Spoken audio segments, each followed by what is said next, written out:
new video. I hope you're doing wonderful. I hope whatever day it is, it's cozy, it's quiet, it's time for you to just be you and for you to focus on the things that you love. So I'm hoping that that's the kind of day you're having.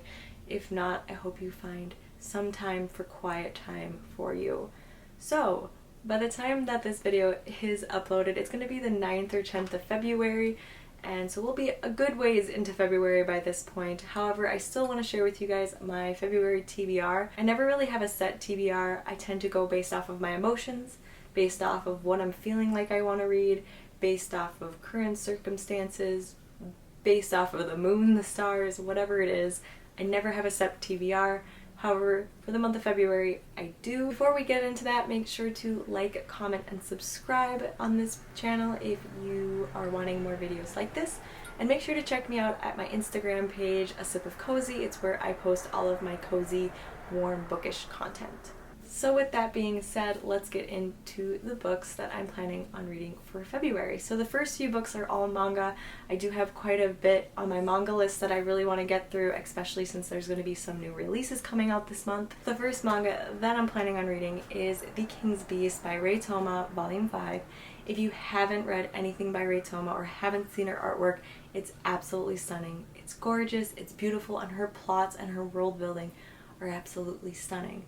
So The King's Beast is about a young woman named Rangetsu, and she had a twin brother, but the twin brother was a djinn, and he displayed powers as an djinn, and he was taken away at a young age to be a servant of the king and is murdered while in the service of the king. So Rangetsu goes undercover as a boy, becomes the best that she can be in fighting to be able to become a king's beast to figure out who murdered her brother.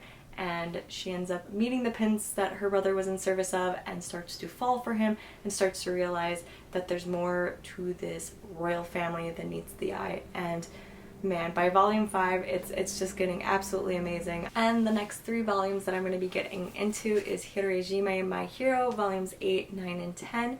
Volume 11 just released, so I'm very excited about getting through these to be able to read volume 11. So Hirojime My Hero is about a young rebellious boy who gets into a lot of trouble, and he is taken in by his teacher who was an ex-gangster, ex-mafia person, and is taught a better life and taught to be a better individual.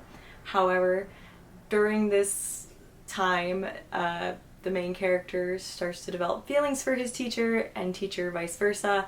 So we end up getting this very weird romance between teacher and student. You know, it's manga. We're just gonna deal with it. We're gonna move on from it. It's a cute story. It's very funny. There is so many funny side characters. I absolutely love the storyline, and the covers are some of my favorite. Moving on from manga, I am going to, the first novel that I want to get to is Flashfire by TJ Klune. I just finished The Extraordinaries.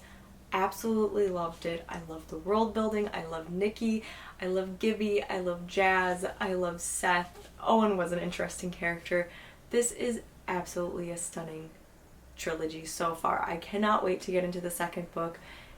I'm so excited, and Klune has such a way with building the world and the characters up and creating such an interesting and funny romance, and these books are just so funny. So if you haven't read The Extraordinaries yet, it follows Nikki, who is a young male in a world where superheroes exist, and Nikki is also diagnosed with ADHD, and it's just seeing this world through his eyes is just absolutely funny and absolutely amazing. He ends up falling for a superhero and wants to become a superhero himself and does all these crazy things to become a superhero, and it's such a heartwarming, and it's such a good feeling book. The next book that I'm planning on reading in February is Winter's Orbit by Everina Maxwell. I'm very excited about this book. This is one that I've started to see circulate on Instagram. It is a male-male space opera romance, and I'm just like, what could be better than a queer romance that is based in space? Like, what could be better than that? So this book follows a young prince named Prince Keen, and his father arranges a marriage to the barbarian planet, to the Count Girnan. And Girnan has just been accused of murdering his husband. So he's a widow, and he's just been accused of murdering his now dead husband, and Prince Keen has to marry him to create an alliance between the two planets. And Prince Keen meets Prince Girnan and ends up having feelings for him, and then they embark on clearing Count Girnan's name. The next book that I plan on reading in February was sent to me by NetGalley and the publisher, so thank you to them, and that is So This Is Ever After by F.T. Lukens. I read her other book, her debut book that came out a few years ago, In Deeper Waters. I'm very excited about So This Is Ever After because of the fact that it kind of follows that fantasy realm as well as queer literature. I'm always here for it. So this is a book about a young man who has completed the prophecy. He has overthrown the bad guy and has now taken the throne. However, he was supposed to give the throne to the heir, but the heir ends up dying, and then he's supposed to get married to the princess, but the princess ends up being taken away and also dying. It's a sad, unfortunate situation, and this is also based off of like an Arthur kind of retelling, which is very interesting.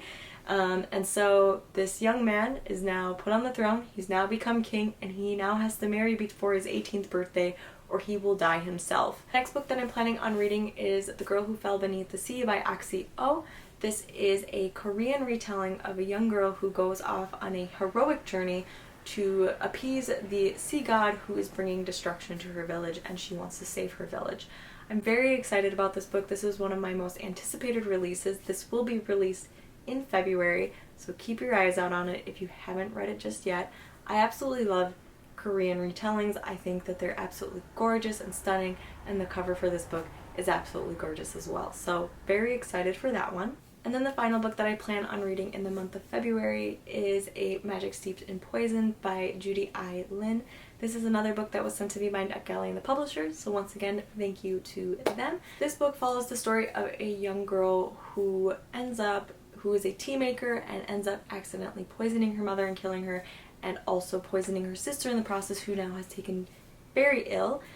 Fortunately for her, there ends up being a magical tea competition in the capital, and she goes there to not only win the competition, but win the favor from the princess to save her sister. So I'm very excited to read that. That is also another book that is going to be published here in February, and it is also another anticipated release of mine. So those are the books that I will be reading for February. I know that it's an ambitious month, but I have a feeling that I can get through quite a bit of them, and if not, I can always push them over into the month of March, but we're hoping that we can read them this month.